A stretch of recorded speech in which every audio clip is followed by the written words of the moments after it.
ప్రియమైన దైవజనాంగమా, పరిశుద్ధుడైన దేవుడు మనలందరినీ ప్రేమించి సజీవుల లెక్కలో ఉంచి ఈ రాత్రి వేళ ఆయన జ్ఞాన సంగతులు మరిన్ని వినడానికి మనకిచ్చినటువంటి సదవకాశాన్ని బట్టి హృదయపూర్వకంగా తండ్రికి కృతజ్ఞతాస్తుతులు చెల్లిస్తున్నాను. మనమందరం తప్పకుండా ఈ యొక్క సమయాన్ని సద్వినియోగం చేసుకుందాం. దేవుని మాటల చేత మన హృదయాలను బలపరుచుకుందాం, తృప్తిపరుచుకుందాం. రాత్రి మీ అందరికీ చెప్పాను, యేసుక్రీస్తునందు విశ్వాసం ఉంచుట అనగానే అదొక పోరాటంతో కూడినటువంటి ఆత్మీయ జీవితం. పోరాటం అనగానే చీకటికి వెలుగుకు మధ్య, లోకానికి ఆత్మీయ భక్తి జీవితానికి మధ్య మనకెదురవుతున్న ప్రతి పరిస్థితిలో ఒక పోరాటాన్ని మనం చూస్తూ ఉంటాం. పోరాటం అనేది మన నడవడికను బట్టి, మన జీవన విధానాన్ని బట్టి, మనం భక్తిలో ఎదగడాన్ని బట్టి ఆటోమేటిక్గా మన జీవితంలో ఎదురవుతుంది. పోరాటం అంటే మనం సృష్టించుకునేది కాదు. ఆత్మీయ పోరాటం ఎప్పుడు మనం సృష్టించుకోవాల్సిన అవసరత ఉండదు, దాని అంతటా అదే ఎదురవుతుంది. అది మనం భక్తిలో కొనసాగుతూ ఉండగా సడన్గా అది ఎదురవుతుంది. అలా ఎదురైనప్పుడు తట్టుకొని నిలబడగలిగే సహనం, ఆ పరీక్షను గెలవగలిగే ఓర్పు, సమయస్ఫూర్తి, అంతటి వాక్య అనుభవం, లోతైన ప్రార్థనా జీవితం, భక్తి జీవితం ఎవరైతే కలిగి ఉంటారో వాళ్ళు ప్రతి విధమైన శోధనను చాలా ఈజీగా త్వరితగతిని ఎదుర్కొని ఓర్చుకొని నిరీక్షణతో ముందుకు కొనసాగి వెళ్ళిపోతుంటారు. ఎవరైతే తట్టుకోలేక బలహీనపడిపోతారో బలహీనపడిన వారు ఓటమి పాలవుతారు. బలహీనపడిన వారు సత్యమును బట్టి అతిశయించలేరు. బలహీనపడిన వారు వాక్యమును బట్టి అతిశయించలేరు. వాళ్ళ జీవితంలో ఎప్పుడైతే ఈ బలహీనతలు ఎదురవుతూ ఉంటాయో వాళ్ళు పోరాటంలో ఓడిపోతారు. కానీ పోరాడాలన్నది నా మాట కాదు. చూడండి, తిమోతికి రాసినటువంటి మొదటి పత్రికలో పౌలు భక్తుడు ఒక విషయాన్ని తిమోతికి తెలియజేశారు. చూద్దాం. మొదటి పత్రిక 1వ అధ్యాయము 18వ. నా కుమారుడైన తిమోతి, నీవు విశ్వాసమును మొట్టమొదట కావాల్సింది విశ్వాసం. నా కుమారుడైన తిమోతి, నీవు విశ్వాసమును మంచి మనస్సాక్షియు కలిగిన వాడవై అన్నాడు. బాగా అర్థం చేసుకోండి. విశ్వాసం అనేది ఎలా వస్తుంది చెప్పండి, మీరు చెప్పండి, మీకు తెలిసిన సమాచారం చెప్పండి. విశ్వాసం అనేది ఎలా వస్తుంది? విశ్వాసం అనేది వినుట వలన విశ్వాసము కలుగును. వినుట క్రీస్తును గూర్చిన మాట వలన కలుగును, అంతే కదా. వినుట వల్ల విశ్వాసం వస్తుంది. ఆ వినడం అనేది యేసుక్రీస్తును గురించినటువంటి మాట. యేసుక్రీస్తును గురించినటువంటి మాట ఎవరైతే శ్రద్ధగా వింటారో వాళ్ళకేమొస్తుంది? విశ్వాసం వస్తుంది. లోతుగా అర్థం చేసుకుంటారో విశ్వాసంలో మరింత లోతుకు వెళ్ళగలుగుతారు. ఎంత హృదయంలో భద్రం చేసుకుంటారో అంత బలమైన విశ్వాస సామ్రాజ్యాన్ని వాళ్ళ జీవితంలో, ఆత్మీయ జీవితంలో నిర్మించుకుంటారు. అంటే ఎక్కువ వాక్యం లోపలికి వెళుతుంటే ఎక్కువ ఆత్మీయ సామ్రాజ్యం బలమైన కోటలాగా, విస్తారమైన కోటలాగా మన హృదయంలో, మన హృదయ అంతరంగాలలో నిర్మించబడుతుంది, పునాది వేయబడుతుంది. అందుకే వినుట వలన విశ్వాసము కలుగును. ఎక్కువ వాక్యం వినాలి, ఎక్కువ వాక్యం నేర్చుకోవాలి, ఎక్కువ వాక్యంలో బలపడాలి. వాక్యం అంటే దేవుడు. వాక్యము ఏమై ఉండెను? దేవుడై ఉండెను. అంటే వాక్యం మన హృదయంలోనికి వెళుతోంది అంటే సాక్షాత్తు దేవుడే మన హృదయంలో కొలువై ఉంటున్నాడని అర్థం. అర్థమైందా? రైట్. ఇప్పుడు ఇక్కడ ఏమన్నాడు? తిమోతి, నీవు విశ్వాసమును అన్నాడు. విశ్వాసమును అంటే విశ్వాసంలో ఒక బలమైన కోటగా ఉండాలి అంటే ఎక్కువ వినాలి, నేర్చుకోవాలి. విశ్వాసము. రెండోది మంచి మనస్సాక్షి. ఈ మంచి మనస్సాక్షి అనగానే లోకానుసారంగా చెప్పబడేది కాదు ఇది. ఈ మంచి మనస్సాక్షి అనగానే స్వస్థ బుద్ధి, ఆరోగ్యకరమైన స్థితి, దేవుని వాక్యం వలన పవిత్రీకరించబడినటువంటి హృదయం, దేవుని వాక్యం వలన కట్టబడినటువంటి హృదయం, దేవుని వాక్యం వలన కడుగబడినటువంటి హృదయం, దేవుని వాక్యం వలన సంస్కరింపబడినటువంటి మనస్సాక్షి. అందుకే విశ్వాసం ద్వారా మంచి మనస్సాక్షి కలిగిన వాడవై నిన్ను గూర్చి ముందుగా చెప్పబడిన ప్రవచనములు చొప్పున ఈ తిమోతిని గూర్చి పరిశుద్ధాత్మ ప్రేరణతో భక్తులు, ప్రవక్తలు ముందుగానే కొన్ని ప్రవచనాలు చెప్పేశారు. నిన్ను గూర్చి ముందుగా చెప్పబడినటువంటి ప్రవచనాల చొప్పున ఈ మంచి పోరాటము పోరాడాలని వాటిని బట్టి ఈ ఆజ్ఞను నీకు అప్పగిస్తున్నాను అన్నాడు. నిన్ను గూర్చి ముందుగా చెప్పబడినటువంటి ప్రవచనాల చొప్పున నువ్వు మంచి పోరాటం పోరాడాలి. మంచి పోరాటం అంటే విశ్వాసము, మంచి మనస్సాక్షి లోపలుంటే మంచి పోరాటం నీ జీవితంలో చేయగలుగుతావు. నీ జీవితంలో ఏదైనా రావచ్చు, అది ఏ శోధనైనా కావచ్చు, ఏ శ్రమైనా కావచ్చు, ఏ కష్టమైనా కావచ్చు, ఎలాంటి కన్నీళ్ళైనా కావచ్చు, ఎలాంటి ఇరుకులైనా కావచ్చు, ఎలాంటి ఇబ్బందులైనా కావచ్చు, ఎలాంటి విపత్కర పరిస్థితులైనా కావచ్చు. వాటి గుండా ప్రయాణం చేస్తావా చేయవా అంటే అది నీ పోరాట పటిమ మీద ఆధారపడి ఉంటుంది. ఫైట్ ఆర్ ఫ్లైట్ అనేది గెలుస్తావా, పరిగెట్టి పారిపోతావా, ఎదిరిస్తావా, పారిపోతావా. పోరాడేవాడు ఏం చేస్తాడు? ఎదిరిస్తాడు, పారిపోడు. ఇప్పుడు ఎదిరించాలి అంటే లోపల ఏముండాలి? శక్తి ఉండాలి, ధైర్యం ఉండాలి. అలాగే వాటిని గెలవగలిగే నైపుణ్యాలు, నేర్పు సంపాదించుకుని ఉండాలి. ఆ నైపుణ్యం, నేర్పు లేకపోతే యుద్ధంలో గెలవలేరు. ఇప్పుడు ఫిజికల్గా చేసి యుద్ధమైనా సరే, మిలిటరీ ఉంది, మిలిటరీలో జాయిన్ అవ్వాలంటే ఎవరు పడితే వాళ్ళు వెళ్ళిపోతే వెంటనే జాయిన్ చేసేసుకుని గన్ చేతికి ఇచ్చేస్తారా? ఇవ్వరు కదా. ముందు ఏమిస్తారు? ట్రైనింగ్. దాన్ని తెలుగులో శిక్షణ అంటారు. శిక్షణ పొందాలి. శిక్షణ పొంది అన్నీ నేర్చుకున్న తర్వాత గన్స్ ఎలా పేల్చాలి, బాంబులు ఎలా వేయాలి, ఫైట్ ఎలా చేయాలి, ఎలాంటి భయంకరమైన పరిస్థితులు ఎదురైనా సరే వాటిని ఎలా బేర్ చేయాలి, ఎలా తట్టుకుని నిలబడాలి, ఎలా ఓర్చుకోవాలి, సహనం ఎలా సంపాదించుకోవాలి, ఇవన్నీ నేర్చుకున్న తర్వాత ఫుల్గా ట్రైనింగ్ అయిన తర్వాత అప్పుడు కదా వాళ్ళని బోర్డర్లోకి పంపిస్తారు. ఒకళ్ళు యుద్ధం జరుగుతుంటే యుద్ధంలోకి పంపిస్తారు. ఏ ట్రైనింగ్ లేకుండా ఎవరిని యుద్ధంలోనికి పంపించరు. ట్రైనింగ్ అయిన వాడే ఓర్చుకోగలుగుతాడు, నేర్చుకున్నవాడే గెలవగలుగుతాడు. ఈ రెండూ లేనివాడు గెలవడం అసాధ్యం కదా. అలాగే మీరు కూడా మీ భక్తి జీవితంలో ముందు విశ్వాసం, ముందు ఎలా ఉండాలి? విశ్వాసం ఉండాలి. ఆ తర్వాత మంచి మనస్సాక్షి. ఇప్పుడు ఇదే విషయాన్ని పేతురు గారు ఎంత స్పష్టంగా చెప్తున్నాడో ఒకసారి చూద్దామా? ఆయన మాటల్లో కూడా విందాం ఒకసారి. ఇదే విషయాన్ని పేతురు గారు ఎంత స్పష్టంగా చెప్తున్నాడో ఒకసారి చూద్దాం. పేతురు గారు రాసినటువంటి మొదటి పత్రిక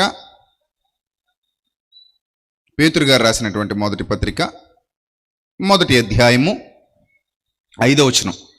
మంచి పోరాటం పోరాడమని అక్కడ చదువుకున్నాం. మంచి పోరాటం పోరాడమని అక్కడ చదువుకున్నాం. ఇక్కడ చూడండి ఏమంటాడంటే, కడవరి కాలమందు బయలుపరచబడుటకు సిద్ధముగా ఉన్న రక్షణ మీకు కలుగునట్లు. ఇక్కడ ఏమంటాడంటే, ఆ రక్షణ మీకు కలుగునట్లు విశ్వాసము ద్వారా దేవుని శక్తి చేత కాపాడబడు మీ కొరకు అన్నాడు. విశ్వాసం ద్వారానే దేవుని శక్తి వస్తుందట. ఆ దేవుని శక్తి చేతనే మనం అందరం ఏమవుతాం? కాపాడబడతాం. విశ్వాసము ద్వారా దేవుని శక్తి చేత కాపాడబడు మీ కొరకు ఆ స్వాస్థ్యము, ఒక ఆస్తి పరలోకమందు భద్రం చేశాడు దేవుడు. ఒక స్వాస్థ్యాన్ని పరలోకమందు దేవుడు మనందరి కొరకు భద్రం చేశాడు. లేఖనాలు సెలవిస్తున్నాయి. అక్కడ ఏమంటాడంటే, ఇందువలన మీరు మిక్కిలి ఆనందిస్తున్నారు కానీ, అంటే మాకు పరలోకంలో ఆస్తి ఉంది, నా ప్రభు నా కోసం పరలోకంలో గొప్ప ఆస్తి సిద్ధం చేశాడు అని మీరు అందరూ ఆనందిస్తున్నారు, సంతోషిస్తున్నారు. కానీ అవసరమును బట్టి చూసారా అంటే ఒక అద్భుతమైన అవకాశాన్ని లేదా ఒక అద్భుతమైన స్థితిని, స్వాస్థ్యాన్ని మనం సంపాదించుకోబోతున్నప్పుడు కొంత పోరాటం ఉంటుంది జీవితంలో. పోరాటం లేకుండా అంత విలువైనవి మనకి దక్కవు. అంత విలువైనవి మనకి లభించబోతున్నాయి అంటే ఆత్మీయ స్థితిలో మనంత గొప్పదైన స్వాస్థ్యాన్ని పొందుకోబోతున్నాం. రక్షణ ద్వారా ముగింపుకు వెళ్ళే సమయానికి పరలోకము అనే ఒక ఉన్నతమైన లోకాన్ని దేవుడు నీకు ఇవ్వబోతున్నాడు. అక్కడ ఏడుపు లేదు, దుఃఖము లేదు, కన్నీరు లేదు, నిత్య శాంతి, సమాధానము, సంతోషము, నిత్యానందాన్ని నీకు దేవుడు ఆ నిత్య జీవితంలో ఇవ్వబోతున్నాడు. Eternal life, ever lasting life అన్నాడు దాన్ని. అలాంటి గొప్పదైన ఆనందాన్ని నీకు అక్కడ సిద్ధం చేశాడని పేతురు భక్తుడు రాస్తున్నాడు పరిశుద్ధాత్మ ప్రేరణతో. అపోస్తులుడైన పేతురు పరిశుద్ధాత్మ ప్రేరణతో ఈ విషయాన్ని నొక్కి చెబుతున్నాడు, రాస్తున్నాడు. అలాంటి ఒక స్వాస్థ్యం నీకు పరలోకమందు భద్రం చేయబడి ఉంది. ఆ స్వాస్థ్యాన్ని నువ్వు స్వతంత్రించుకోబోతున్నావు. అందువలన మీరు ఆనందిస్తున్నారు కానీ అవసరమును బట్టి నానా విధములైన శోధనల చేత ప్రస్తుతమున కొంచెము కాలము మీకు దుఃఖం కలుగుతోంది అన్నాడు. మరి అంతే కదా, ఏదైనా ఒక విజయం లభించాలి అంటే, ఒక విజయాన్ని మనం సాధించాలి అంటే, ఒకటి మనం పొందుకోవాలి అంటే కొంత దుఃఖం అవసరమా కదా, కొంత దుఃఖం కావాలి. ఇప్పుడు మంచి బిడ్డ కావాలి, ప్రసవేదన ఉంటుందా ఉండదా? తల్లికి ఒక మంచి బిడ్డను చేతితో ఎత్తుకుని ఆడించుకోవాలి, జీవితాంతం నా బిడ్డ అని ఆనందపడాలంటే 9 నెలలు ప్రయాసపడాలా వద్దా? 9 నెలలు ప్రయాసపడాలి, 9వ నెల చివరిలో ప్రసవేదన అనుభవించాలి. ఆ ప్రసవేదన అనుభవించిన తర్వాత కదా బిడ్డ మన చేతికి వస్తాడు. ఇంకో మాట కూడా చెప్తాడు, ఒక రైతు భూమిలో పంట వేసినప్పుడు 6 నెలలు ఆ ఫల సాయం కొరకు కనిపెడతాడట.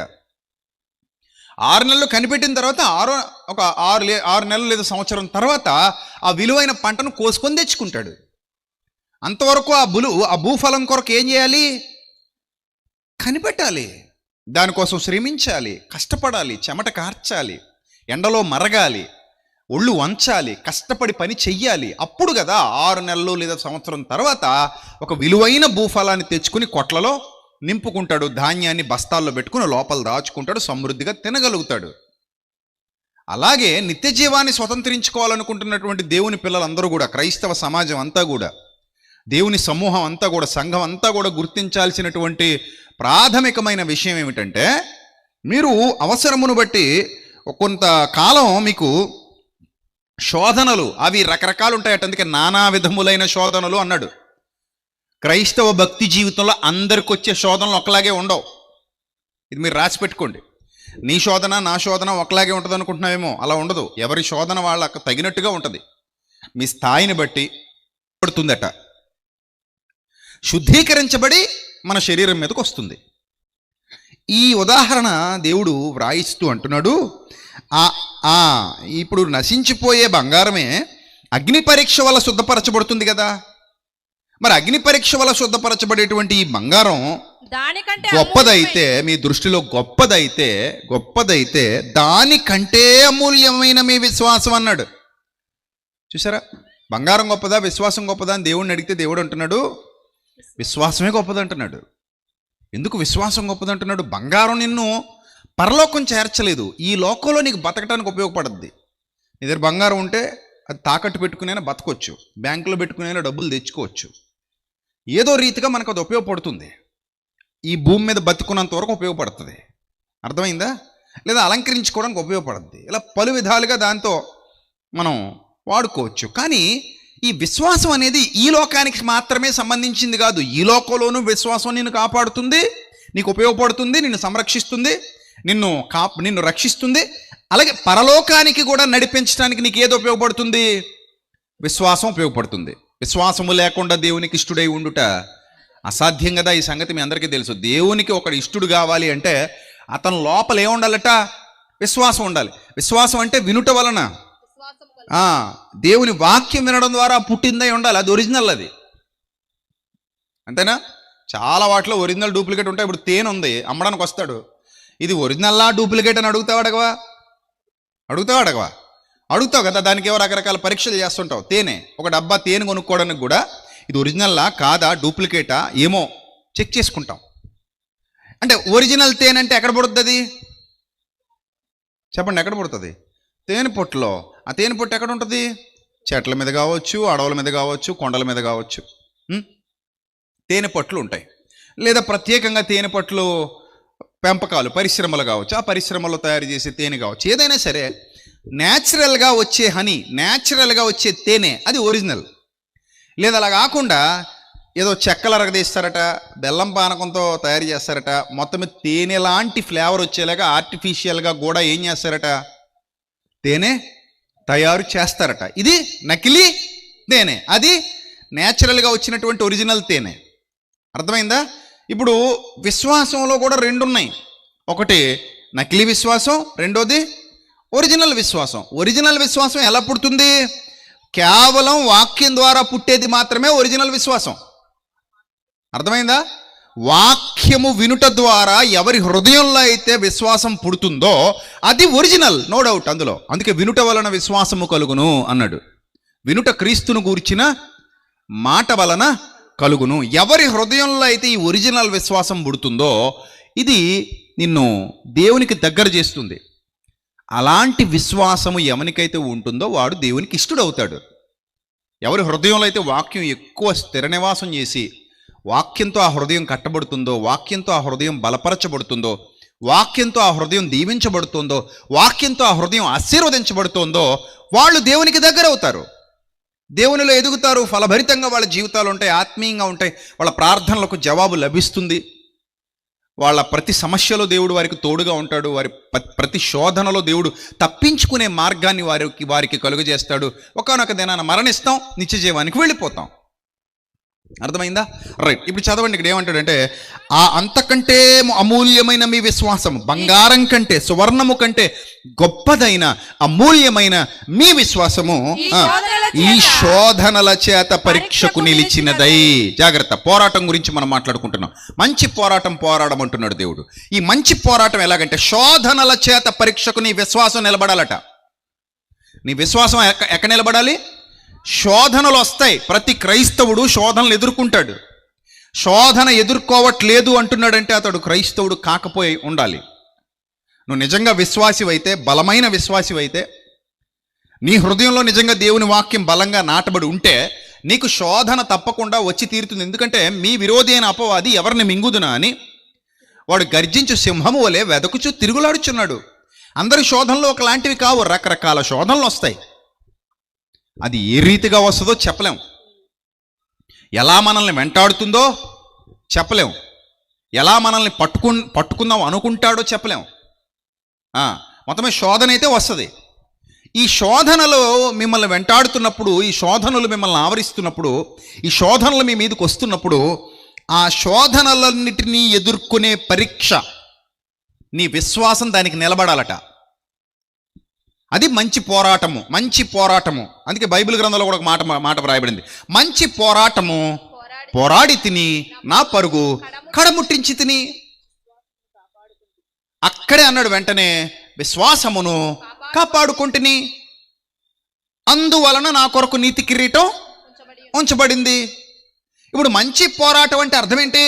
అవును, ఇదిగో ఇక్కడ చెప్తున్నాడు పేతురు భక్తుడు, శోధనలు చాలా వస్తాయి. ఈ ప్రతి విధమైన శోధన ఎదుర్కొని నిలబడగలిగే శక్తి, సామర్థ్యం, బలం, నిరీక్షణ, వివేచన, జ్ఞానం, సహనం, శాంతం, దీర్ఘశాంతం ఇవన్నీ నీలో ఉండాలి. శోధన వచ్చింది కదా అని కృంగిపోకూడదు. ఈ లోకంలో ఏది శాశ్వతం కాదు, అన్ని టెంపరీ, నాట్ పర్మనెంట్. ఏది పర్మనెంట్ కాదు, అన్ని ఆల్ ఆర్ టెంపరీ. ప్రతిదీ కూడా కొంతకాలం ఉంటుంది. కాలం కొన్నిటిని పరీక్షిస్తుంది. నువ్వు నిలబడంతే, తట్టుకొని నిలబడు, ఓర్చుకొని నిలబడు. కొంతకాలం ఓర్చుకుంటే ఆటోమేటిక్గా అది కాల ప్రవాహంలో ఏమైపోతుంది? కొట్టుకుపోతుంది. చాలా విషయాలు పరిష్కారం అయిపోతుంటాయి. పరిష్కారం కాని సమస్యలంటూ ఈ భూమి మీద ఏమీ ఉండవు. ఏదో ఒక రూపంలో అవి పరిష్కారం అయిపోతాయి. నీ ఓర్పు ముఖ్యం, నీ సహనం ముఖ్యం. నువ్వు ఓర్పుగా, సహనంగా నిలబడి ఎదుర్కోవటానికి సిద్ధంగా ఉంటే అవి జాగ్రత్తగా మాయమైపోతాయి. జాగ్రత్తగా మెల్లిమెల్లిగా ఏమైపోతాయి? మాయమైపోతాయి. ఇక్కడ చెప్తున్నాడు చూడండి, మీ విశ్వాసము బంగారం కంటే గొప్పదైన అమూల్యమైన మీ విశ్వాసము ఈ శోధనల చేత పరీక్షకు నిలబడాలి. ఇప్పుడు శోధన వచ్చినప్పుడు ఎవరి విశ్వాసం సన్నగిల్లిపోతుందో, శ్రమ వచ్చినప్పుడు ఎవరి విశ్వాసం సన్నగిల్లిపోతుందో వాళ్ళు ఓడిపోయారు పరీక్షలో. వాళ్ళు ఏమైపోయారు? పరీక్షలో ఓడిపోయారు. ఉదాహరణకి ఇద్దరు భార్యాభర్తలు ఉన్నారు, మనందరికీ తెలుసు. యోబు భార్య. ఆస్తి ఉన్నప్పుడు ఇద్దరు సమానంగా అనుభవించారు.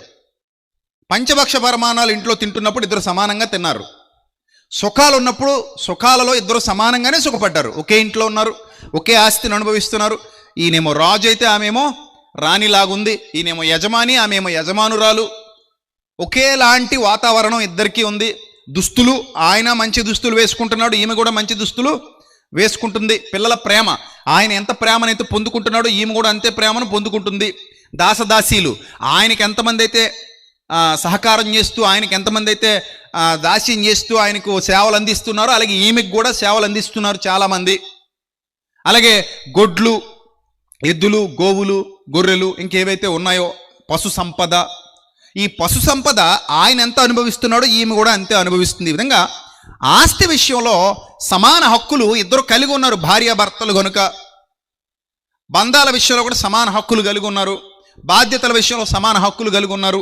ఇద్దరూ చాలా సంతోషంగా బ్రతుకుతున్నారు, దేవుని కృపలో ఇద్దరూ చాలా ఆనందంగా బ్రతుకుతున్నారు. కానీ ఒకానొక దినాన వాళ్ళ కుటుంబం మీదకి శోధన వచ్చింది. వాళ్ళ కుటుంబం మీదకి శోధన వచ్చింది. నేను అంటాను, వాళ్ళ కుటుంబానికి పరీక్ష మొదలైంది.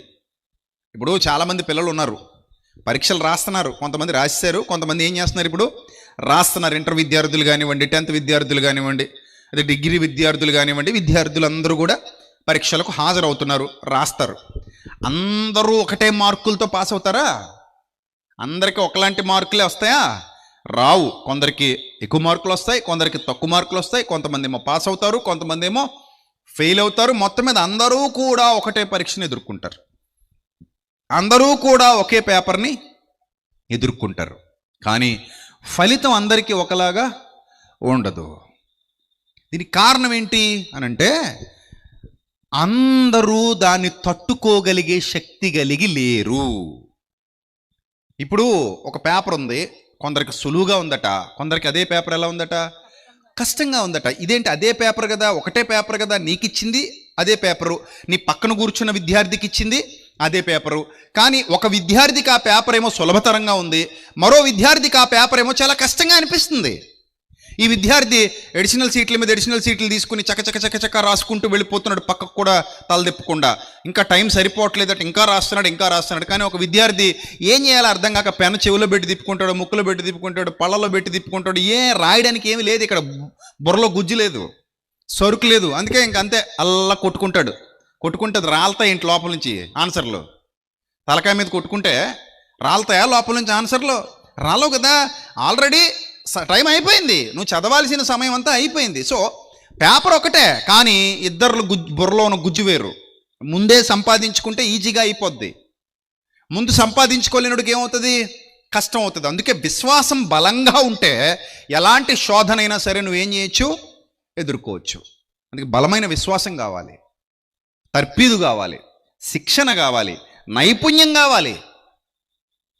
శోధన అందరిది ఒకటే. ఇప్పుడు యోబు గారికి శోధన వచ్చిందంటే ఆయనకు వచ్చిన శోధన లాంటిదే ఇంచుమించు వాళ్ళ ఆవిడ కూడా భరిస్తుంది. కానీ ఇక్కడ విచిత్రం ఏంటంటే, వాళ్ళ ఆవిడికి యోబుకున్నంత శోధన లేదు, కొంత తక్కువే ఉంది. ఎలా అంటే, కొన్ని విషయాలు మీకు చూపిస్తాను. ఇప్పుడు యోబు గ్రంథంలో ఒకసారి తీయండి, బైబిల్ తీయండి. యోబు గ్రంథంలో ఈ పోరాటం, ఇప్పుడు వీళ్ళ కుటుంబంలో జరుగుతున్న ఈ శోధనలో వీళ్ళ పోరాటం, వీళ్ళ విశ్వాస పోరాటం అనొచ్చు, దీన్ని విశ్వాస పోరాటం అనొచ్చు, వీళ్ళ ఆత్మీయ పోరాటం అనొచ్చు. ఎందుకంటే వీళ్ళు విశ్వాసంతో ఉన్నప్పుడు వచ్చినటువంటి పోరాటం ఇది. అయితే ఇక్కడ ఒక దినమున 13వ వచనం, యోబు గ్రంథం 1వ అధ్యాయం 13వ వచనం అందరూ తీయండి. ఒక దినమున యోబు కుమారులను కుమార్తెలను తమ అన్నయ్య ఇంట భోజనం చేయొచ్చు, ద్రాక్షరసం పానం చేయుచుండగా ఒక దూత అతని యొద్దకు వచ్చి, ఎద్దులు నాగలి దునుచు గాడిదలు వాటి సమీపమున మేయిచుండగా షబాయీలు వచ్చి వాటి మీద పడి వాటిని పట్టుకుని పోయి ఖడ్గముతో పని వారిని హతము చేసిరి. జరిగినది నీకు తెలియజేయటకు నేను ఒక్కడే తప్పించుకొని వచ్చాను అన్నాడు. ఇక్కడ నష్టం ఎంతమందికి కలిగింది మీరు నాకు చెప్పండి. యోబు ఒక్కడికే కలిగిందా నష్టం? అతని భార్యకి, బిడ్డలకి, అందరికి కలిగిందా? చెప్పాలమ్మా. ఆ కుటుంబం మొత్తానికి నష్టం కలిగింది. ఈ శోధనలో ఆ కుటుంబం మొత్తం కోల్పోయినవి ఏంటంటే, ఎద్దులు కోల్పోయారు, గాడిదలను కోల్పోయారు, అలాగే పనివారిని కోల్పోయారు. ఎద్దులను, గాడిదలను, పనివారిని, కుటుంబం మొత్తం కోల్పోయారు. అందులో యోబు గారికి ఎంత నష్టం ఉందో పిల్లలకు అంతే నష్టం ఉంది, భార్యకు కూడా అంతే నష్టం ఉంది. ఇది శోధన, వారి కుటుంబం మీదకు వచ్చినటువంటి శోధన. నెక్స్ట్ ఖడ్గముతో పనివారిని హతము చేసిరి. జరిగినది నీకు తెలియ. ఇంకా మాటలాడుచుండగా మరి ఒకడు వచ్చిరట, దేవుని అగ్ని ఆకాశము నుండి పడి గొర్రెలను పనివారిని రగులబెట్టి కాల్చివేసెను. దానిని నీకు తెలియజేయటకు నేను ఒక్కడనే తప్పించుకొని వచ్చి ఉన్నానను. ఇది కూడా సేమ్. యోబు గారికి ఎంత నష్టం ఉందో అతని భార్యకు అంతే నష్టం ఉంది, పిల్లలకు అంతే నష్టం ఉంది, ఆ కుటుంబానికి మొత్తానికి నష్టం జరిగింది. గొర్రెలు పోయాయి, కాపర్లు పోయారు, అందరూ చచ్చిపోయారు. వాళ్ళకి చాలా పెద్ద హ్యూజ్ లాస్ అనేది సంభవించింది కుటుంబానికి. ఇప్పుడు ఆస్తులు కోల్పోవడం అంటే తట్టుకోవడం చాలా కష్టం కదా. ఉన్నవన్నీ కోల్పోతున్నాం అంటే, మనం సంపాదించిందంతా పోతుందంటే చాలా కష్టం. అది తట్టుకొని నిలబడడం చాలా గొప్ప విషయం. తట్టుకొని నిలబడగలగాలి. చాలామంది పోయిందని నిలదొక్కున్నవాడు, తన మీద తనకు నమ్మకం, దేవుని మీద విశ్వాసం ఉన్నవాడు మళ్ళీ పోయిందని ఏదో రూపంలో సంపాదించుకోగలుగుతాడు. ఎందుకంటే అతనికి తెలుసు ఈ లోకంలో ఏది శాశ్వతం కాదు. ఈరోజు ఉంది నాకు, రేపు ఉండకపోవచ్చు. ఈరోజు నా దగ్గర కలిగి ఉంది, రేపొద్దు నేను కలిగి లేకపోవచ్చు. ఈరోజు అన్నం ఉంది, రేపొద్దున అన్నం లేకపోవచ్చు. ఈరోజు డబ్బులు ఉన్నాయి, రేపొద్దున డబ్బులు లేకపోవచ్చు. ఈరోజు బట్టలు ఉన్నాయి, రేపొద్దున బట్టలు లేకపోవచ్చు. ఈరోజు ఆరోగ్యం ఉంది, రేపొద్దున ఆరోగ్యం లేకపోవచ్చు. ఏమో ఏ స్థితి గుండా నేను వెళ్ళబోతున్నానో నాకు తెలీదు, నీకు తెలీదు. అందుకే అన్నాడు రేపు ఏమి సంభవించునో మీరు మీరు ఎరుగరు. రేపు ఏమి సంభవించునో మీరు ఎరుగరు. కాబట్టి రేపేంటనేది మనకు ప్రస్తుతానికి ఇన్ఫర్మేషన్ ఏమీ లేదు. It's a mysterious life. అలా వెళ్ళిపోతూ ఉంటే ఏది ఎదురైతే అది, మంచి అయితే మంచి, చెడు అయితే చెడు, పోరాటం అయితే పోరాటం, గెలుపు అయితే ఓటమైనా మన మీద ఆధారపడి ఉంటుంది, మన విశ్వాసం మీద ఆధారపడి ఉంటుంది. సరే, ఇక్కడ వరకు ఇద్దరికి కామన్గా కొన్ని ప్రాబ్లమ్స్ వచ్చాయి. నెక్స్ట్ 17వ వచనం. అతడు ఇంకా మాట్లాడుచుండగా ఒకరు చదవండి. అతడు ఇంకా మాట్లాడుచుండగా 17వ వచనం. అతడు ఇంకా మాట్లాడుచుండగా మరి ఒకడు వచ్చి సమూహం కల్దీయులు 3 సమూహాలుగా వచ్చి ఒంటెల మీద పడి వాటిని కొనిపోయి ఖడ్గము చేత పనివారిని చంపిరి. దాన్ని మీకు చెప్పడానికి నేను ఒక్కడే బతుకున్నాను. మొత్తం ఒంటెలు కూడా పోయాయి. సేమ్ ఈ శోధన కూడా మొత్తం అందరికీ సేమ్, అందరికీ ఒకలాంటిదే. ఇప్పుడు భార్యకి నష్టమే, యోబు గారికి నష్టమే, పిల్లలకు కూడా నష్టమే. ఈ విధంగా ఒక పెద్ద నష్టాన్ని వారి కుటుంబం అప్పటికే చవి చూసింది. అంటే ఉన్న ఆస్తి అంతా పోయిందనమాట. ఉన్న ఆస్తి అంతా నష్టపోయారు వాళ్ళు. ఇప్పుడు నెక్స్ట్ అతడు ఇప్పుడు 18వ వచనం. అతడు మాట్లాడుచుండగా వేరొకడు వచ్చాడట.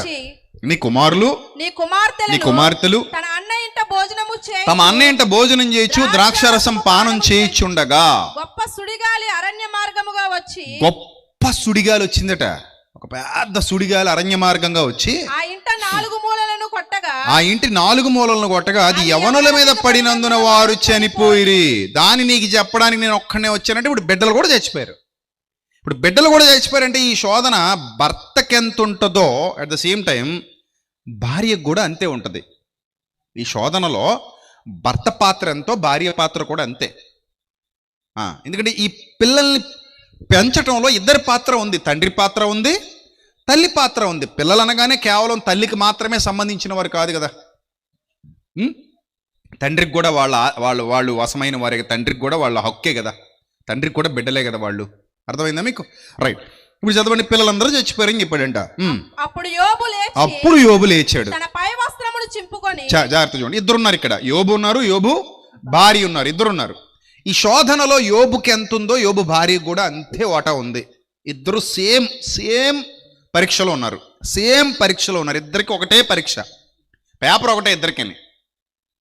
అందుకే ఇందాక ఉదాహరణ చెప్పాను, పేపర్ ఒకటే, కానీ వ్రాస్తున్న వాళ్ళ విశ్వాసపు స్థాయి, వ్రాస్తున్న వాళ్ళ జ్ఞానం, వ్రాస్తున్న వాళ్ళ సహనం, వ్రాస్తున్న వాళ్ళ వివేకం, వాళ్ళ సామర్థ్యం మీద ఆధారపడి ఉంటుంది వాళ్ళ గెలుపు అనేది. పరీక్ష ఒకటే ఇద్దరికి కూడా, కానీ గెలుపు ఒక్కటి కాదు అందరిది. గెలుపు నీ సామర్థ్యం మీద ఆధారపడి ఉంటుంది. అందుకే గెలవాలనుకునే ప్రతి ఒక్కరూ సామర్థ్యాన్ని పెంచుకోవాలి. ఎందులో అయినా సరే గెలవాలనుకుంటే నీకేం తక్కువ కాదు, నీకు కూడా అన్నీ ఉంటాయి. కానీ నీలో సామర్థ్యం తక్కువైతే నువ్వు ఓడిపోతావు. అదే నువ్వు సరైన సామర్థ్యం గలదానువు అయితే నువ్వు ఖచ్చితంగా ఏమవుతావు? గెలుస్తావు. చదవండి.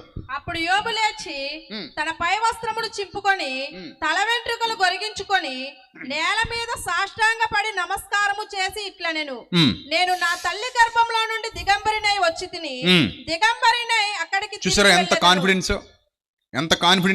కాన్ఫిడెంట్ గా ఉన్నాడు చూడండి. నేను నా తల్లి గర్భములో నుండి దిగంబరినై వచ్చాను. నేను పుట్టినప్పుడు నాకు ఒంటెలు లేవు, పుట్టినప్పుడు నాకు ఎద్దులు లేవు, గాడిదలు లేవు, పుట్టినప్పుడు నాకు గొర్రెలు లేవు, పుట్టినప్పుడు నాకు పనివాళ్ళు ఎవరు లేరు, పుట్టినప్పుడు నాతో నా పిల్లలు ఎవరు లేరు, నా భార్య లేదు, నాకు ఆస్తి లేదు, అంతస్తు లేదు. నేను నా పుట్టుకలో ఐ హ్యావ్ నథింగ్, నాకు ఏదీ లేదు. సో అలాంటి పుట్టుక నాకు జరిగింది, భూమి మీదకి వచ్చాను నేను. ఇప్పుడు అంటున్నాడు నేను దిగంబరినే వచ్చాను. దిగంబరిగానే నేను మళ్ళీ వెళ్ళిపోయేటప్పుడు అందరూ అలాగే వెళ్ళిపోయేటప్పుడు ఆస్తులు అంతస్తులు మూటలు ముళ్ళు సర్దుకుని వెళ్ళం మనం. వెళ్ళిపోయేటప్పుడు ఎలా వెళ్తాం మనం? చెప్పండి, ఎలా వెళ్తాం?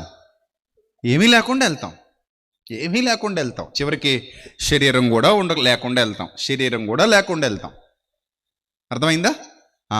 ఏ శరీరాన్ని అయితే కొన్ని రోజులు వాడుకున్నామో ఆ శరీరాన్ని మట్టికిచ్చేసి ఆ శరీరాన్ని మట్టిలో సమాధి చేసేసిన తర్వాత మనం ఆత్మగా వెళ్ళిపోతాం. అందుకే మన్నైనది వెనుకటి వలె మన్నైపోవును, ఆత్మ దాని దయచేసిన దేవుని యొద్దకు మరలి పోవును అన్నాడు. ఒంటరిగా వచ్చాం, ఒంటరిగా వెళ్ళిపోతాం. ఈరోజు ఉదయం మీరు అందరూ చూసే ఉంటారు ప్రవీణ్ గారి అంత్యక్రియలు. ఆయన శరీరం ఆయన 3 రోజులు అవుతోంది వెళ్ళిపోయి దేవుని సన్నిధికి. కాకపోతే ఆయన శరీరానికి చేయాల్సినటువంటి అంత్యక్రియలు చివరి కార్యం చక్కగా చేసి పంపించారు అంతే. ఆయన వెళ్ళిపోయి చాలా రోజులు అయిపోయింది, ఆల్రెడీ 3 రోజులు అయిపోయింది ఆయన వెళ్ళిపోయి. అలాగా మన జీవితాల్లో కూడా వెళ్ళిపోతాం. మనకు కూడా ఏదో రోజు అలాగే అంత్యక్రియలు జరుగుతాయి. మనల్ని కూడా ఏదో రోజు మట్టికి అప్పగించేస్తారు. అంటే శరీరాన్ని కూడా మనం పట్టుకెళ్ళట్లేదు అనమాట, ఇక్కడే పెట్టేసి వెళ్ళిపోతున్నాం. శరీరంతో సంపాదించిన దాని విషయం పక్కన పెట్టండి. నీ శరీరంతో కష్టపడి సంపాదించిన దాని విషయం పక్కన పెడితే శరీరాన్ని కూడా మనం ఇక్కడే పెట్టేసి వెళ్ళిపోతున్నాం. ఇది సత్యం కదా. ఇక్కడ భక్తుడు ఏమంటున్నాడంటే, నేను దిగంబరినే వచ్చి తిని దిగంబరినే మరలా అక్కడికి తిరిగి వెళ్తాను, నాకు ఇచ్చింది ఎవరు, నాకు ఇవన్నీ ఇచ్చింది ఎవరు? మంచి ప్రశ్న వేసుకున్నాడు. నాకు ఇవన్నీ ఇచ్చింది ఎవరు? నా దేవుడే ఇచ్చాడు. అంతేనా? ఇప్పుడు మీరు చెప్పండి, మీకు ఇవన్నీ ఇచ్చింది ఎవరు? మొదటిగా మీ శరీరం మీకు ఇచ్చింది ఎవరు? ఎవరిచ్చారు మీ శరీరాన్ని మీకు? దేవుడేనా? మీ శరీరం మీకు లభించిందంటే ఎవరి వల్ల లభించింది? దేవుని వలన మీ శరీరం మీకు లభించింది. దేవుడే మీ శరీరమును తల్లి గర్భంలో రూపించి నీకు ఒక చక్కటి ఆకారాన్ని తయారు చేసి నీ లోకానికి పంపించాడు. అర్థమైందా? సో ఈ దేవుడు ఈ శరీరాన్ని ఇవ్వడం మాత్రమే కాదు, శరీరానికి కావలసిన సమస్తాన్ని ఆయనే ఇచ్చాడు. శరీరానికి కావలసిన సమస్తాన్ని ఆయనే సృష్టించాడు. శరీరానికి కావలసిన సమస్తాన్ని ఆయనే సమకూర్చాడు. ఈ లోకంలో నిన్ను నన్ను పోషిస్తున్నాడు, ప్రేమిస్తున్నాడు, బలపరుస్తున్నాడు, ఆశీర్వదిస్తున్నాడు, కాపాడుతున్నాడు, చల్లగా ఆయన కృపలో భద్రపరుస్తున్నాడు.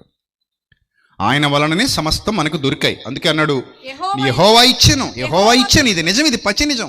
గాలి ఆయనది, భూమి ఆయనది, నీరు ఆయనది, నిప్పు ఆయనది, ఆకాశం ఆయనది, పంచభూతాలు ఆయనవి, సమస్త ప్రకృతి ఆయనది, భూమియు దాని పరిపూర్ణత నావి అన్నాడు మన ప్రభువు. కాబట్టి సమస్తము యెహోవా ఇచ్చెను, యెహోవా తీసుకొని పోయెను. యెహోవా నామమునకు స్తుతి కలుగునుగాక. ఈ సంగతులలో ఏ విషయమందును యోబు ఏ పాపము చేయలేదు, దేవుడు అన్యాయము చేసినని చెప్పలేదు. యోబు ఏ పాపము చేయలేదు అన్నాడు ఇక్కడ గ్రంథకర్త. యోబు మాత్రమే ఏ పాపము చేయలేదు. అంటే మిగిలిన వారు ఏం చేసినట్టు? ఆబ్వియస్లీ అంతే. మీ అబ్బాయి ఫస్ట్ క్లాసులో పాస్ అయ్యాడు అంటే అర్థం ఏంటి? మీకు 4 పిల్లలు ఉన్నారు, 4 పిల్లలు ఒకే క్లాసులో చదువుతున్నారు, కానీ మీ పెద్ద అబ్బాయి ఫస్ట్ క్లాసులో పాస్ అయ్యాడు అంటే అర్థం ఏంటి? మిగిలిన వాళ్ళు ఫస్ట్ క్లాసులో పాస్ అవ్వలేదు. అర్థమైందా? అలాగే ఇక్కడ యోబు ఏ పాపము చేయలేదు, దేవుడు అన్యాయం చేశాడని కూడా చెప్పలేదు. రైట్. ఆ తర్వాత మరలా మరొక శోధన వచ్చిందట. శోధనల మీద శోధనలు. బాగా గుర్తుపెట్టుకోండి. విశ్వాసంలో నువ్వు బలంగా ఉన్నావు అనుకో, ఎన్ని పరీక్షలైనా ఎదుర్కోవచ్చు. కొంతమంది చూడండి, ఏ పరీక్షనే రాసేస్తారు. నీకు ఏ సబ్జెక్ట్ అంటే కష్టం అంటే, కొంతమంది అంటారు నాకు ఏ సబ్జెక్టు కష్టం కాదంటారు, నాకు అన్ని సబ్జెక్టులు ఇష్టమే అంటారు. కష్టం అని అనరు కొంతమంది పిల్లలు. అంటారనరా? మీరు అలాంటి పిల్లలు కాదా ఏంది అలా చూస్తున్నారు? అంటే కొంతమంది అలా చూస్తున్నారు, ఎందుకులేండి మాకు కాదు ఇది అన్నట్టు. ఇక్కడ అన్ని సబ్జెక్టులు ఇష్టం అన్న వాళ్ళు చేయొద్దండి.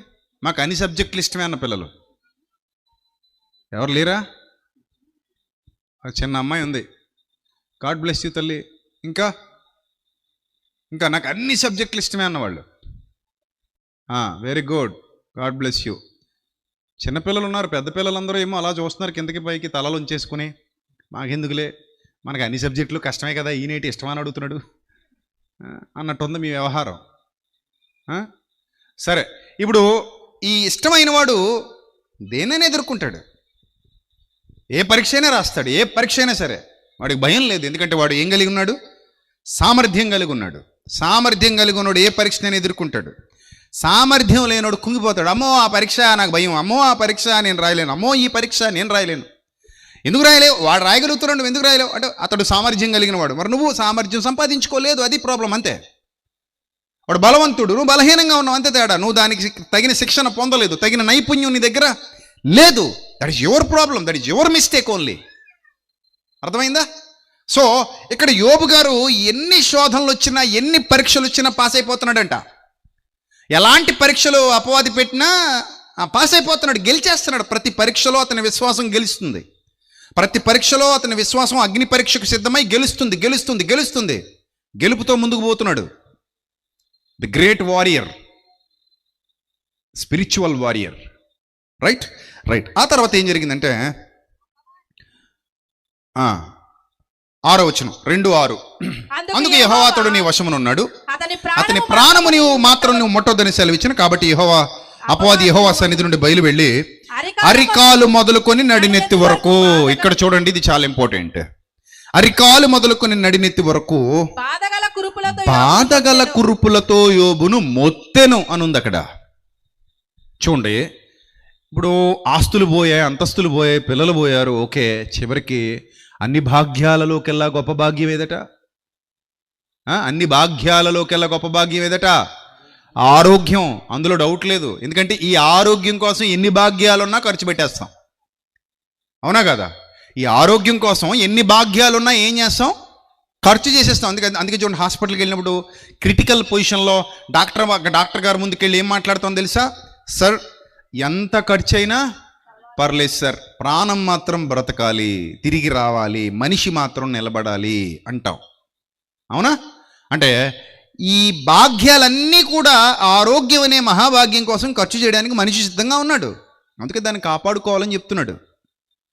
అలాంటిది ఈ యోబు గారికి ఆరోగ్యమే పోయింది. అరికాలు మొదలుకొని నడినెత్తి వరకు బాధగల కురుపులతో యోబును అపవాది మొత్తాడు. అలా మొత్తబడినప్పుడట ఏం జరిగింది? అతడు ఒళ్ళు గోక్కునుటకు చిల్ల పెంకు ఒకటి తీసుకొని ఆ పెయిన్ భరించలేక, ఇప్పుడు కురుపులు అనగానే ఆటోమేటిక్గా వాటి నుంచి రసి, చీము, నెత్తురు ఇవన్నీ వస్తూ ఉంటాయి కదా, వాటిని భరించలేక బూడిదలో కూర్చున్నాడు. అంటే ఒంటి నిండా బూడిద పోసుకొని కూర్చున్నాడు. బూడిదలో కూర్చుని ఉండగా అతని భార్య వచ్చింది. ఇప్పుడు చూడండి పరీక్షలో ఎవరు పాస్ అవుతున్నారు, ఎవరు ఫెయిల్ అవుతున్నారు, సేమ్ పేపర్. ఇక్కడ ఆరోగ్యం ఒక్కటి తప్ప మిగిలిన శోధనలన్నీ ఇద్దరికి ఎలాగున్నాయి? కామన్గా ఉన్నాయి. అదే చెప్పాను మీకు ఇందాక. మీకు పోరాటం చేయడంలో ఆరోగ్యం ఒక్కటి తప్పితే మిగిలిన పరీక్షా పేపర్లన్నీ ఇద్దరు సమానంగానే రాస్తున్నారు. ఎగ్జామ్ ఎద్దులు గాడిదలు ఎగ్జామ్ ఇద్దరు సమానంగా రాశారు. పరీక్ష పేపర్ ఇద్దరికి ఒకటే. యోబుకి అదే పేపరు, యోబు భార్యకి అదే పేపరు. సరే, ఇద్దరు రాశారు ఎగ్జామ్. తర్వాత రెండోది ఏంటి? చదువుకున్నారు కదా మొదటి పేజీలోనే. అది అయిపోయిన తర్వాత పనివారిని ఖడ్గంతో షబాయిలు చంపేశారు. ఇంకొకటి వచ్చి అగ్ని ఆకాశం నుండి పడి గొర్రెల్ని పనివారిని తగలబెట్టేసింది. ఈ ఎగ్జామ్ కూడా ఇద్దరికి సమానమేనా? సమానమే. తర్వాత ఒంటెలు పనివారు, ఈ ఎగ్జామ్ కూడా ఇద్దరికి సమానం. తర్వాత కుమార్తెలు, ఇది కూడా సమానమే. ఇన్ని ఎగ్జామ్స్ ఇద్దరు కలిసి రాశారండి. కలిసి రాస్తే పాస్ అయిన వాళ్ళు ఎవరట? యోబు గారు. ప్రతి పరీక్షలో ఫెయిల్ అయిపోతున్నది ఎవరు? యోబు భార్య. అంటే చాలామంది విశ్వాసులు శోధన వచ్చినప్పుడు ఫెయిల్ అయిపోతారు. ఎందుకు ఫెయిల్ అయిపోతారు అంటే పరీక్షను ఎదుర్కోగలిగే సామర్థ్యం లేకపోవటం వల్ల ఫెయిల్ అయిపోతారు. అర్థమైందా? శోధనను ఎదిరించటం, శోధనను జయించటం, శోధనను గెలవటం అదొక రకమైనటువంటి victory. It's a spiritual victory. అది గెలిచిన వాడికి ఆనందంగా ఉంటుంది యోబులాగా, ఓడిపోయిన వాళ్ళకి బాధగా ఉంటుంది.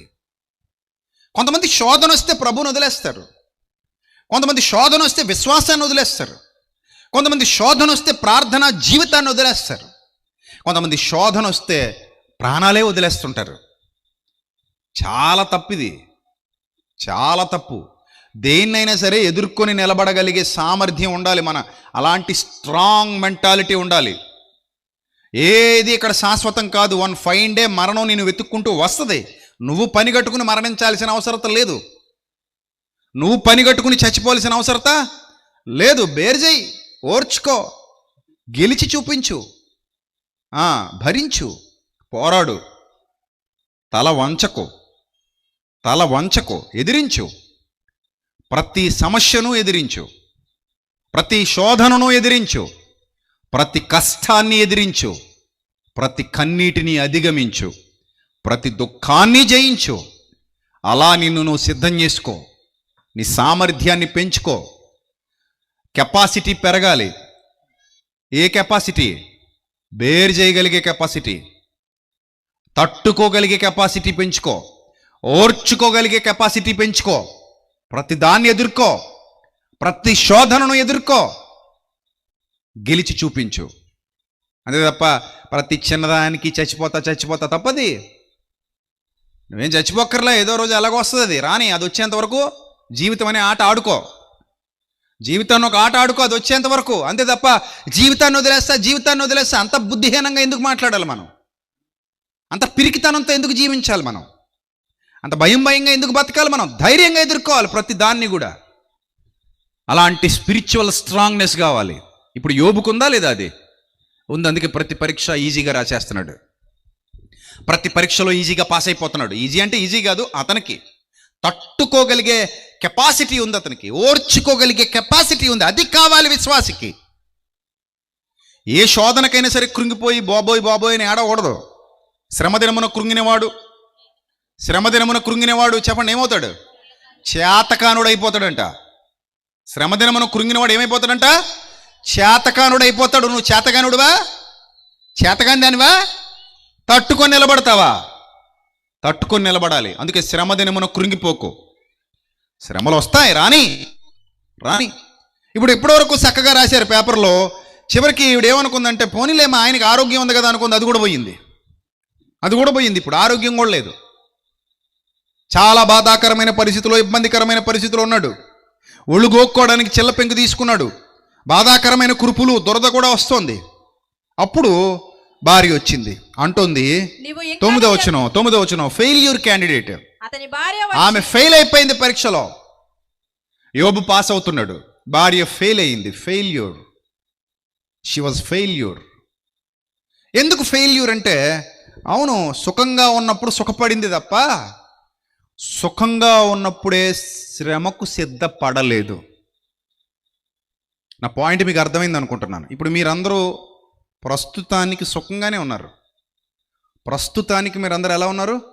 ఎంతో కొంత సుఖంగానే ఉన్నారు. కానీ ఇది పర్మనెంటా సుఖం? నో. ఇక్కడ ఒక పాయింట్ మీరు గుర్తుపెట్టుకోండి. మనిషి జీవితంలో సుఖము పర్మనెంట్ కాదు, కష్టము పర్మనెంట్ కాదు. ఇవి పాసింగ్ క్లౌడ్స్ లాంటివి, అలా పోతూ ఉంటాయి, వస్తూ ఉంటాయి. సుఖ దుఃఖములను దేవుడు జతపరిచాడట మానవ జీవితానికి. ఈ మానవ జీవితానికి, మానవుడి బ్రతుకనే ఒక బండికి సుఖాన్ని దుఃఖాన్ని దేవుడు ఏం చేశాడు? జతపరిచాడు.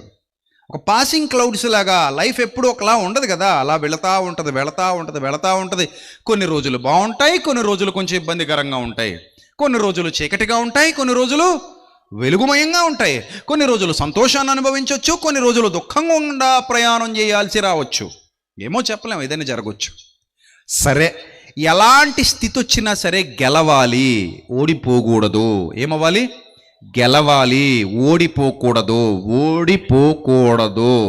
అంత స్ట్రాంగ్ మెంటాలిటీ కావాలి, స్ట్రాంగ్ మైండ్ సెట్ కావాలి, ఆ బేరింగ్ కెపాసిటీ ఉండాలి. రైట్, చూద్దాం. ఇప్పుడు అతని భార్య వచ్చింది, నీవు ఇంకనూ యథార్థతను వదలకు. ఇప్పుడు మిమ్మల్ని అడుగుతున్నాను, కష్టం వస్తే యథార్థత వదిలేయాలా? కష్టాలు వస్తే యథార్థత వదిలేయాలా? కన్నీళ్ళు వస్తే యథార్థత వదిలేయాలా? విలువలు కోల్పోవాలా? మరేంది? ఆవిడ మనస్తత్వం అలా మారిపోయింది, చంచలం అయిపోయింది. చంచలం. నీవు ఇంకనూ యథార్థతను వదలకు ఇందువా? దేవుని దూషించి ఎంత చెడ్డ మాట మాట్లాడుతుంది చూసారా? ఎంత చెడ్డ మాట మాట్లాడుతుంది. ఎవరిని తిట్టమంటుంది? ఎవరిని తిట్టమంటుంది? దేవుని తిట్టేయి, ఈజీ కదా. దేవుని తిట్టేయి. దేవుని దూషించేసి మరణము కమ్మెనను, చచ్చిపో. అంటే ఇంక నువ్వు పనికిరావనే కదా. చచ్చిపో అంటే అర్థం ఏంటి? ఇంకెందుకు బతకడం, చచ్చిపో. ఆ చచ్చిపోయే ముందు ఏం చేసి చచ్చిపో? దేవుని దూషించు. అసలు అది పాపమా కదా? అసలు యెహోవా నామమును వ్యర్థముగా ఉచ్చరింపకూడదు. వ్యర్థంగా ఉచ్చరిస్తేనే దాన్ని ఏమన్నాడు? పాపం అన్నాడు. యెహోవా నామాన్ని వ్యర్థంగా ఉచ్చరిస్తేనే పాపం అన్నాడు. అలాంటిది ఏమంటుంది? వ్యర్థంగా ఉచ్చరించటం మాట పక్కన పెట్టు, సర్వోన్నతుడైన దేవుని నామాన్ని దూషించు నువ్వు అని ప్రేరేపిస్తుంది. అదొక రాంగ్ మోటివేషన్. ఏదో విధంగా మోటివేట్ చేస్తుంది భర్తని. నువ్వు దూషించి చచ్చిపో. కొన్ని సందర్భాలలో మీరు వీక్గా ఉంటే దుష్టుడు మీకు రాంగ్ డెసిషన్స్ తీసుకునేటువంటి ప్రేరేపణ పుట్టిస్తుంటాడు. జాగ్రత్త.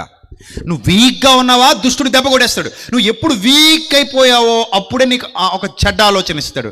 ఆ వీక్ పొజిషన్లో, ఆ వీక్ మైండ్ సెట్ కలిగి ఉన్నప్పుడు వాడు ఇచ్చే చెడ్డ ఆలోచన ఒకవేళ తెలియక తీసేసుకున్నావు అనుకో, లైఫ్ మొత్తం ఏమైపోద్ది, కొలాప్స్ అయిపోద్ది. చాలామంది చూడండి, బాధలో ఉన్నప్పుడు తప్పుడు నిర్ణయాలు తీసేసుకుంటారు. చచ్చిపోదాం అనుకుంటారు, అదా గదిలోకి వెళ్ళిపోతారు, ఫ్యాన్కి ఏదో పాచర్ ముడేస్తారు, ఊరితాడు పెట్టేసుకుంటారు, పీట తన్నేస్తారు. పీట తన్ని ఊగుతూ గాలిలో ఉండగా నిర్ణయం మారద్ది.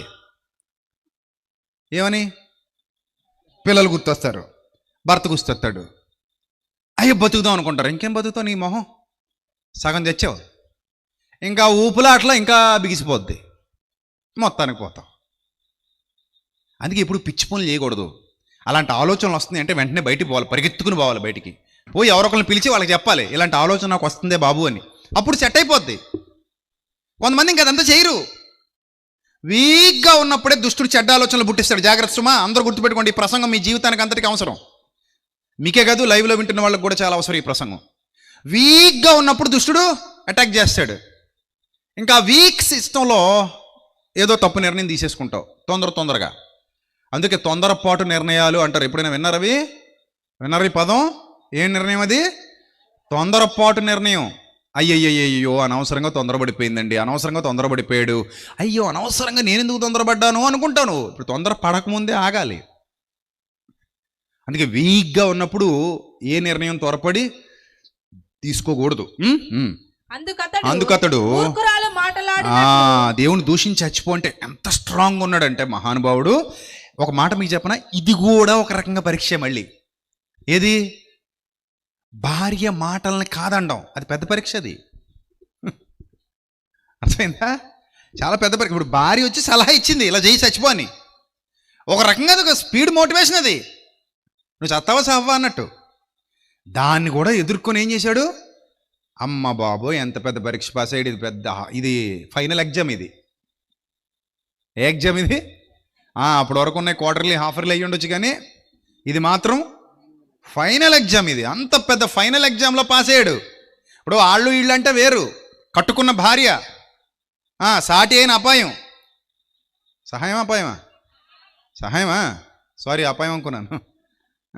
ఈ సాటి అయిన సహాయం ఏమంది వచ్చి, చచ్చిపో, దేవుడిని దూషించి చచ్చిపోయే ముందు ఏం చేసి చచ్చిపో, దేవుడిని ఓ మాట తిట్టేసేసి, ఇష్టం వచ్చినట్టు తిట్టేసేసి, దేవుడిని నోటుకు వచ్చింది అలా తిట్టేసి చచ్చిపో అని ఒక పనికి మాలిన సలహా. ఇది పెద్ద పరీక్ష. ఇప్పుడు తీసుకుంటే ఓడిపోయినట్టు. మా ఆవిడే కదా చెప్పింది, నిజమే కదా, దీనికి ఎంత బాధ కలిగిందంటే నాకెంత బాధ కలగాలనుకున్నాడు అనుకో, ఆ రెండంతల ఆశీర్వాదం వస్తుందా? మొత్తం పోద్ది, ఇంకా మొత్తం పోయినట్టే. ఇప్పుడు రెండంతల ఆశీర్వాదం తిరిగి రావాలి అంటే ఈ శోధన నేనేం చేయాలి? తట్టుకొని నిలబడగలగాలి, జయించగలగాలి. ఈ శోధన తట్టుకోవాలి, నిలబడాలి, జయించాలి. అలా జయించడమే పోరాటంలో గెలవడం, పరీక్షలో పాస్ అవ్వడం. ఇప్పుడు మీ భక్తి జీవితాన్ని పరీక్షించుకోండి. ఇక్కడ చూడండి ఎంత మంచి మాట అన్నాడంటే, అందుకతడు మూర్ఖురాలు మాటలాడినట్లు నువ్వు మాట్లాడుచున్నావు. తెలిసిపోయింది తనకి ఇది మూర్ఖపు మాట. నేను ఇందాక పలికిందే మంచి మాట, యెహోవా ఇచ్చెను, యెహోవాయే తీసుకున్నది మంచి మాటది. నువ్వు మూర్ఖురాలు మాటలాడినట్లు మాట్లాడుచున్నావు. మనము ఎంత మంచి మాట అన్నాడంటే, ఇక్కడ విశ్వాసాన్ని ఇంకా పెంచుకున్నాడు. విశ్వాసపు స్థాయి అంత స్ట్రాంగ్గా ఉందో లోపల. పునాది గట్టిగా ఉంటే ఏ ఇల్లు కూలిపోదండి, ఎంత పెద్ద వడగాలు వచ్చినా, ఎంత పెద్ద సుడిగాలు వచ్చినా. అంతేనా? పునాది వీక్గా ఉంటే ఇల్లు ఏమైపోద్ది? కూలిపోద్ది.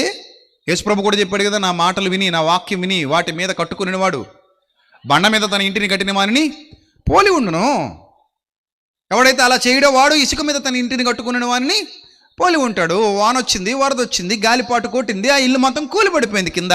ఈ స్ట్రాంగ్ మెంటాలిటీ ఉన్నోడు ఎంత పెద్ద వరదలు వచ్చినా, ఎంత పెద్ద వానలు వచ్చినా, ఎంత పెద్ద గాలి వచ్చినా, ఎంత పెద్ద శోధన వచ్చినా, ఎంత పెద్ద కష్టమైనా, కన్నీళ్ళైనా, ఇరుకులైనా, ఇబ్బందులైనా ఇంకా ఇంకా ఇంకా ఇంకా ఇంకా మెరుగు పెట్టబడిన వజ్రంలా మారతాడు తప్ప, ప్రకాశవంతంగా తేజోమయంగా ఎదుగుతాడు, వెలుగుతాడు తప్ప ఇలా కృంగిపోడు. ఇప్పుడు ఆవిడ బాధ ఏంటంటే, ఎద్దులు పోయాయి, గాడిదలు పోయాయి, ఒంటెలు పోయాయి, గొర్రెలు పోయాయి, పనులు పోయారు, పిల్లలు పోయారు, ఆస్తులు పోయాయి, అంతస్తులు పోయాయి. చివరికి నేను ఎవరి మీద అయితే డిపెండెంట్లా ఉన్నానో ఆ డిపెండెంట్ని నేను ఆయన మీద ఆధారపడి ఉన్నాను, ఆయన ఆరోగ్యం కూడా పోయింది. ఇప్పుడు నాకు దిక్కెవరు? ఈయన బతుకున్నా చచ్చిపోయినట్టు లెక్క. ఎందుకంటే ఒంటి నిండా కురుపులు, బూడిదలో కూర్చున్నాడు, సెల్ల పెంకుతో ఒళ్ళుగోక్కుంటున్నాడు, మాకంటూ ఏమీ లేవు, చివరికి నాకు ఆధారం అనుకున్నవాడు కూడా ఆధారం కాకుండా పోయాడని ఈ పరీక్షలు గెలవలేక, ఓర్వలేక, తట్టుకోలేక, నిలబడలేక, లోపల బలమైన పునాది వేసుకొనకపోవటం వల్ల ఓటమి పాలైపోయింది.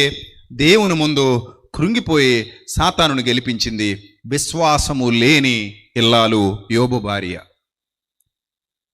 విశ్వాసము గలవాడు ఏ విషయంలోనూ అతడు పాపము చేయలేదు. మాట యందు కూడా తప్పలేదు, పాపము చేయలేదు, దేవునిని ఒక్క మాట కూడా అనలేదు, తన విశ్వాసపు స్థాయిని ఎంత మాత్రం తగ్గించుకొనలేదు. ఆత్మీయ పోరాటంలో గెలుపొందిన విశ్వాస వీరుడు యోబు. ఆత్మీయ పోరాటంలో గెలుపొంది చూపించాడు. మీ జీవితంలో కూడా రకరకాల శోధనలు రావచ్చు. నేను చెప్పలేను అందరి శోధనలు ఒకలాంటివి కావు. ఏమో నీ జీవితంలో ఎలాంటి శోధన ఉందో, నా జీవితంలో ఎలాంటి శోధన రాబోతుందో, నీ జీవితంలోకి ఎలాంటి శోధన రాబోతుందో, నీ విశ్వాస యాత్రలో నీకు రెండింతల ఆశీర్వాదం రావాలంటే నువ్వు దేన్ని ఎదుర్కోవాలో, రెండింతల ఆశీర్వాదం రావాలంటే నువ్వు దేన్ని తట్టుకొని నిలబడాలో. బంగారము అగ్ని పరీక్ష వలన శుద్ధపరచబడుచున్నది కదా. ఇన్ ద సేమ్ సెన్స్ నీ విశ్వాసము కూడా అంతకంటే గొప్పదైన నీ విశ్వాసం కూడా పరీక్షకు నిలిచినదై వాడబారని మహిమ కిరీటాన్ని నీకు ఇవ్వబోతోంది. నేను తీసుకెళ్ళబోతోంది ఆ స్థాయికి, నేను ఎదిగింపజేయబోతోంది ఆ స్థాయికి. కాబట్టి అలాంటి గొప్ప స్థితి నీకు నాకు రావాలి. ఈరోజు ప్రవీణ్ గారి శ్రీమతి జెసికా చెల్లెమ్మ తాను మాట్లాడుతూ ఒక మాట అంది. ఒక ప్రవీణ్ చనిపోతే 100 మంది ప్రవీణ్లు మీలో నుండి బయటికి రావాలి, నా భర్త మీకు అలాంటి స్ఫూర్తినిచ్చాడు, ఆయన విడిచిపెట్టిపోయిన పనిని నేను పూర్తి చేస్తానంత తప్ప నోటి మాటతో కూడా దేవుణ్ణి ఎక్కడ దూషించలేదు. నా కుటుంబానికి అన్యాయం చేశాడన్న మాటలు ఆమె నోటి వెంట రాలేదు. ఆమె విశ్వాసపు స్థాయి అది. ఆమె విశ్వాసపు స్థాయి అలా ఉంది. అలా ఉండాలి దేవుని బిడ్డలందరూ. శోధనలు వస్తాయి, కన్నీళ్ళు వస్తాయి, కష్టాలు వస్తాయి, ఇరుకులు వస్తాయి, ఇబ్బందులు వస్తాయి, శ్రమలు వస్తాయి. వాటన్నిటిని ఎదుర్కొని నిలబడి మన విశ్వాసం ఇది అని సాతానుకు చూపించగలిగే సామర్థ్యం కలిగి ఉండాలి. దేవుని పిల్లలు దేవుణ్ణి గెలిపించాలి. అలా మన విశ్వాసం పరీక్షకు నిలబడాలి. అప్పుడే నిత్య జీవంలో మహిమ, నిత్య జీవంలో గొప్పదైన ఆనందం, వాడబారిని కిరీటం, నీతి కిరీటం, జీవ కిరీటం మనం పొందుకోగలుగుతాం. అలాంటి విశ్వాసపు స్థాయి కావాలి. మన జీవితంలో కూడా శోధనలు వస్తాయి. నేను రావని చెప్పట్లా, వస్తాయి. రెండింతల ఆశీర్వాదం కావాలా?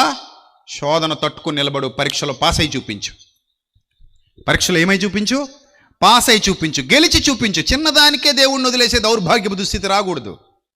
చిన్నవాటికే దేవునికి దూరం అయిపోయే దౌర్భాగ్యపు దుస్థితి రాకూడదు. అలల చేత ఎగురగొట్టబడిన వారమై ఉండక, స్థిరమైన పునాది వేసుకున్న వారమై, స్థిరమైన మనస్సాక్షి కలిగిన వారమై, దేవుని యందు నిందారహితులుగా విశ్వాసపు పునాది గట్టిగా నిలబడి ముందుకెళ్ళాలి. మనం ముందుకెళ్ళాలి. యోబు వలె ఎంత చక్కటి స్థితి ఉందో చూడండి, ఎంత చక్కటి స్థితి ఉందో చూడండి. ఈ సంగతులలో ఏ విషయమందును యోబు నోటి మాటతోనైనను పాపం చెయ్యలేదు. చూశారు?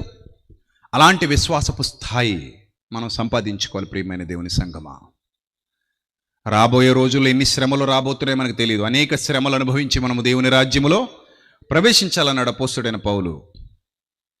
కాబట్టి శ్రమనైనా, శోధనైనా, వేదనైనా, దుఃఖమైనా, ఇరుకైనా, ఇబ్బంది అయినా ఇవేవి ఎనదగినవి కావు. చులకని శ్రమ అన్నాడు. ఇవేవి ఎనదగినవి కావు. క్రీస్తు యేసునందున్న విశ్వాసము చేత బలవంతుడవు కమ్ము. బలవంతుడుగా నిలబడు, బలవంతురాలిగా నిలబడు. ఈ రోజు నుంచి చెప్పుకో నీ మనసుతో, నువ్వు మనసా ఎలాంటి శోధన వచ్చినా ధైర్యంగా నిలబడు. అర్థమైందా? అంతేగాని నా మనసు పిచ్చిది గిచ్చిది అనుకో. నా మనసు అటుపోద్ది, ఇటుపోద్ది, ఇటుపోద్దో కూడా తెలియదు అనుకో.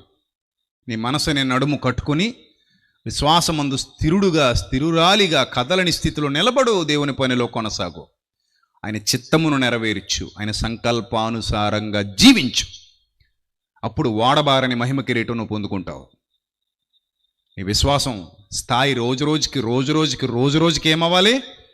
పెరగాలి, తరగకూడదు. ఎదగాలి, నువ్వు దిగజారిపోకూడదు. గెలవాలి, గెలిపించాలి, పడిపోకూడదు.